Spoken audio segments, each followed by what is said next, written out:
ये कहानी है 31 अक्टूबर 1984 की। ये कहानी है उस दिन की जब former prime minister Shrimati Indira Gandhi को उन्हीं के घर में उन्हीं के दो बॉडीगार्ड्स ने 33 गोलियां मारकर छलनी कर दिया। आज 3D एनिमेशन की मदद से डिटेल में समझाऊंगा कि उस दिन सुबह से लेके प्राण त्यागने तक क्या क्या हुआ। लेकिन सबसे पहले आप इस कहानी की इंपॉर्टेंट लोकेशंस पे ध्यान दो। ये श्रीमती इंदिरा गांधी का रेसिडेंस था जिसे एक सफदरजंग रोड बोला जाता था, और ये उनका ऑफिस था जिसे एक अकबर रोड बोला जाता था। दोनों बॉडीगार्ड्स ने इनके ऊपर अटैक इस गेट पर किया था, और ये वो रास्ता है जो पीएम के ऑफिस को पीएम रेसिडेंस से जोड़ता है। इस अटैक की लोकेशन से 4.4 किलोमीटर दूर है ये एम्स हॉस्पिटल, जहां गोलियां लगने के बाद फॉर्मर पीएम को ले जाया गया था। आज दिन है 31 अक्टूबर 1984 का, और प्रधानमंत्री निवास में आज सुबह की शुरुआत किसी और दिन की तरह ही हुई है। फर्क सिर्फ इतना सा है कि आज एक बहुत बड़े पेड़ को गिराने की साजिश है जो कई महीनों से चल रही थी। इस साजिश को अंजाम देने वाले भी कोई और नहीं, देश की पहली महिला प्रधानमंत्री इंदिरा गांधी के फेवरेट बॉडीगार्ड्स में से ही हैं। एक तो ये बेअंत सिंह, जो कि पिछले 10 सालों से पीएम के स्पेशल सिक्योरिटी गार्ड्स में से एक था, और ये फेवरेट भी था, इसलिए पिछले 10 सालों में पीएम के साथ कई विदेशी दौरों पर as a personal security guard गया था। और दूसरा ये 22 साल का सतवंत सिंह, जो कि पीएम सिक्योरिटी में अभी पिछले 5 महीनों से ही था। आज सुबह पीएम साहिबा रोज की तरह जल्दी उठ गईं, और आज उनका एक आयरिश टीवी के जर्नलिस्ट और एक्टर पीटर उस्तिनोव के साथ डॉक्यूमेंट्री के लिए इंटरव्यू शेड्यूल्ड है। इंटरव्यू सुबह 9:30 बजे शेड्यूल किया गया है,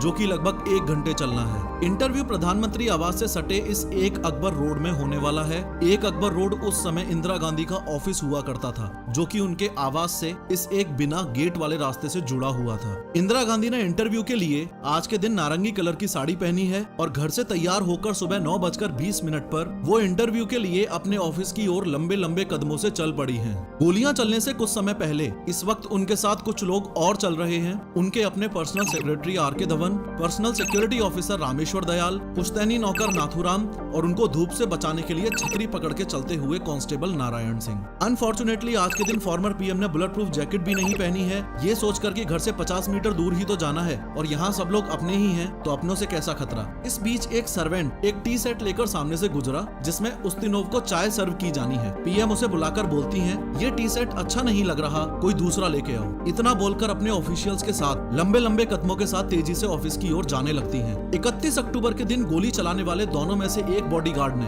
यानी सतवंत सिंह ने, बहाना किया कि उनका पेट खराब है, इसलिए उसे शौचालय के नजदीक तैनात किया जाए। इस तरह बेअंत और सतवंत एक साथ इसी गेट पर प्लानिंग के तहत तैनात हैं। ये गेट जो कि पीएम ऑफिस और रेसिडेंस को जोड़ता है। जैसे जैसे इंदिरा गांधी ऑफिस की ओर तेजी से बढ़ रही हैं, वैसे ही पहला बॉडीगार्ड सब इंस्पेक्टर बेअंत सिंह उनकी ओर बढ़ने लगा। इंदिरा गांधी और बेअंत सिंह की आंखें मिली तो इंदिरा गांधी बेअंत को देख के मुस्कुराई और नमस्ते के लिए हाथ जोड़ने की पोजीशन में आई। ऐसा इसलिए क्योंकि इंदिरा गांधी बेअंत को 10 सालों से जानती थी, और रोज जब भी बेअंत सिंह इंदिरा गांधी को देखता तो नमस्ते करता था। इसलिए आज भी इंदिरा गांधी ने उसको अपने ओर बढ़ता देखकर सोचा कि नमस्ते बोलेगा, इसलिए इंदिरा गांधी ने पहले ही हाथ जोड़ लिए। लेकिन आज बेअंत सिंह का मिजाज बागियों वाला है। आज उसका मकसद कुछ अलग ही है। एकाएक बेअंत ने लगभग 9:25 पर अपनी .38 कैलिबर सर्विस रिवॉल्वर निकाली और तान दी इंदिरा गांधी पर। जब तक कोई कुछ समझ पाता, उससे पहले ही फायर के 3 राउंड बेअंत की रिवॉल्वर से निकल चुके हैं, और ये तीनों गोलियां इंदिरा गांधी की चेस्ट और एब्डोमिनल एरिया में लगी हैं, और यहीं से एक बड़े पेड़ के गिरने की दास्तान शुरू हो चुकी है। 3 गोलियां लगते ही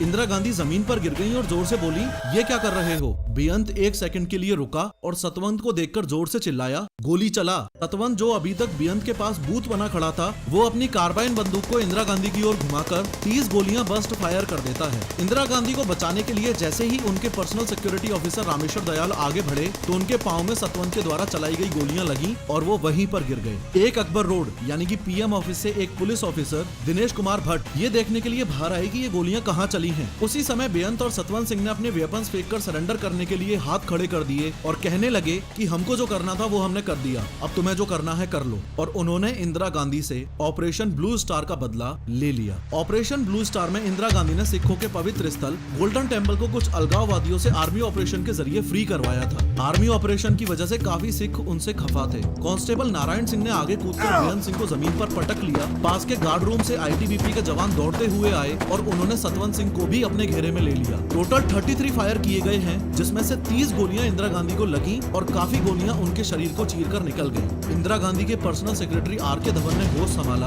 और चिल्लाकर एम्बुलेंस लाने के लिए बोला, लेकिन कहते हैं ना, खूनी को कौन डाल सकता है। एक दिन पहले ही भुवनेश्वर में हुई इलेक्शन रैली के भाषण में इंदिरा गांधी ने कहा था कि चिंता नहीं है कि मैं जीवित रहूं या नहीं रहूं।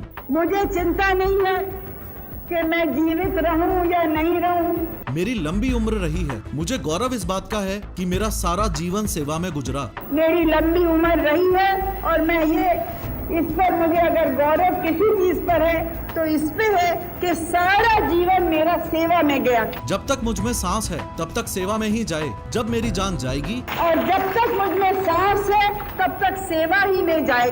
और जब मेरी जान जाएगी तो मैं कह सकती हूँ कि एक एक खून का कतरा भारत को जीवित करेगा। तो मैं कह सकती हूँ कि एक एक खून का खतरा जितना मेरा है वो एक एक खून एक भारत को जीवित करेगा।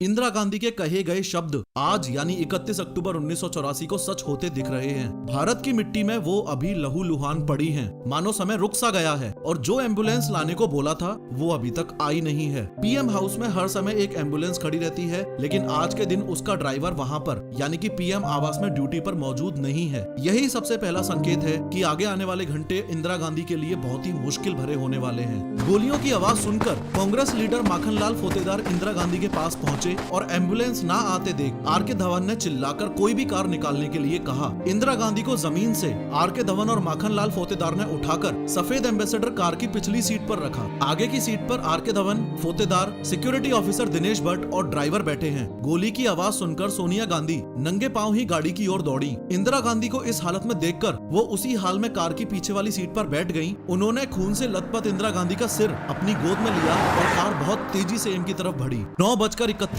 पर एम्बेसडर कार एम्स के इमरजेंसी वार्ड के गेट पर पहुंच गई। इमरजेंसी वार्ड का गेट खोलने में और गाड़ी से इंदिरा गांधी को उतारने में ही 3 मिनट का टाइम लग गया है और इस समय गुजरने वाली हर एक सेकंड बहुत ही ज्यादा इम्पोर्टेंट है। अनफॉर्चुनेटली आज एम्स के इमरजेंसी वार्ड में एक स्ट्रेचर तक मौजूद नहीं है। किसी तरह एक पहिए वाली स्ट्रेचर का इंतजाम किया गया। जब इंदिरा गांधी को कार से उतारा गया तो उनको इस हालत में देखकर वहां तैनात डॉक्टर्स घबरा गए और जल्दी से अपने सीनियर डॉक्टर्स को इन्फॉर्म किया। वैसे सीनियर डॉक्टर्स को अभी तक इस बात का ध्यान नहीं था कि इंदिरा गांधी को इस तरह से गोलियां मारी गई हैं। जब सीनियर डॉक्टर्स इमरजेंसी वार्ड में दौड़कर आए तो उनको तो ऐसा लगा कि शायद हॉस्पिटल में किसी तरह का इंस्पेक्शन होगा। सीनियर डॉक्टर्स ने जब वहां खड़े जूनियर स्टाफ से पूछा कि पीएम साहिबा कहां हैं, तो एक जूनियर स्टाफ ने कांपते हाथों से स्ट्रेचर पर कपड़े से ढकी हुई लहूलुहान बॉडी की ओर इशारा किया। डॉक्टर्स ने जब पीएम को इस हालत में देखा तो वो भी घबरा गए। सीनियर डॉक्टर्स को इलेक्ट्रोकार्डियोग्राम में इंदिरा गांधी के हार्ट की मामूली गतिविधि दिखाई दे रही है। इसका मतलब है कि वो क्लिनिकली अलाइव हैं, लेकिन नाड़ी में कोई धड़कन नहीं मिल रही है। उनकी आंखों की पुतलियां भी फैली हुई हैं, जो संकेत है कि उनके दिमाग को क्षति पहुंची है। फिर अगले कुछ घंटों तक फॉर्मर पीएम की जान बचाने के लिए देश के बेस्ट 20 डॉक्टर्स की टीम ने जी तोड़ मेहनत की।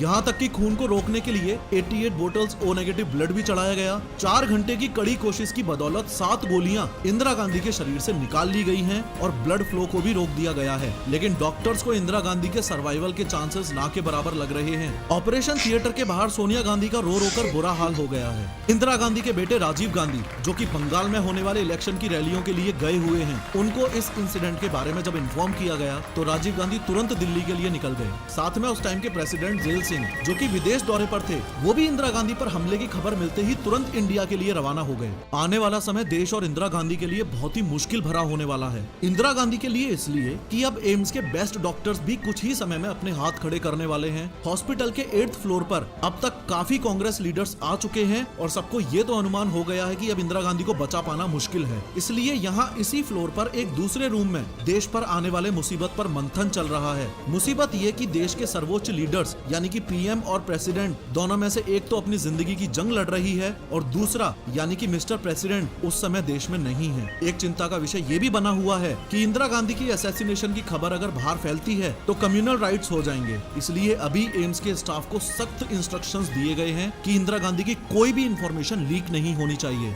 अंदर हॉस्पिटल में धीरे धीरे कुछ बचे हुए ऑर्गन्स भी एक एक करके मरने लग गए हैं। अब ये मशीन्स भी बेअसर मालूम पड़ रही हैं और फाइनली एक ऐसा टाइम आया जब इंदिरा गांधी शून्य शून्य में विलीन हो गईं। राजीव गांधी के एम्स पहुंचने पर डॉक्टर्स ने उनको इंडिया की आयरन लेडी की स्वर्गवास की खबर दी। लगभग दोपहर 1:45 पर देश में कुछ न्यूज एजेंसीज ने न्यूज ब्रेक कर दी कि प्राइम मिनिस्टर इंदिरा गांधी की हत्या हो चुकी है। इंदिरा गांधी के मरने की खबर से जब लोगों को पता चला कि सिख सिक्योरिटी गार्ड्स ने उनको मारा है तो लोगों में आक्रोश की लहर दौड़ गई और जिस बात का डर था वही हुआ। लोगों ने दिल्ली में रहने वाले सिखों के नरसंहार का ऐसा दौर चालू कर दिया कि इसमें लगभग 8,000 से ज्यादा सिखों को मारा और जिंदा जला दिया गया और ये दौर आने वाले 3 से 4 दिनों तक चला। लाखों सिख फैमिलीज ने डर के कारण विदेशों और दूसरे राज्यों में शरण ले ली। दिल्ली में एक तरफ तो दंगे चल रहे हैं, दूसरी ओर देश की पहली महिला प्रधानमंत्री की अंतिम विदाई का कार्यक्रम चल रहा है। 3 नवंबर 1984 को इंदिरा गांधी को सम्मान के साथ दिल्ली के शक्ति स्थल में उनके बेटे राजीव गांधी ने मुखाग्नि दी और इंदिरा गांधी पंचतत्व में विलीन हो गयी। ये कहानी है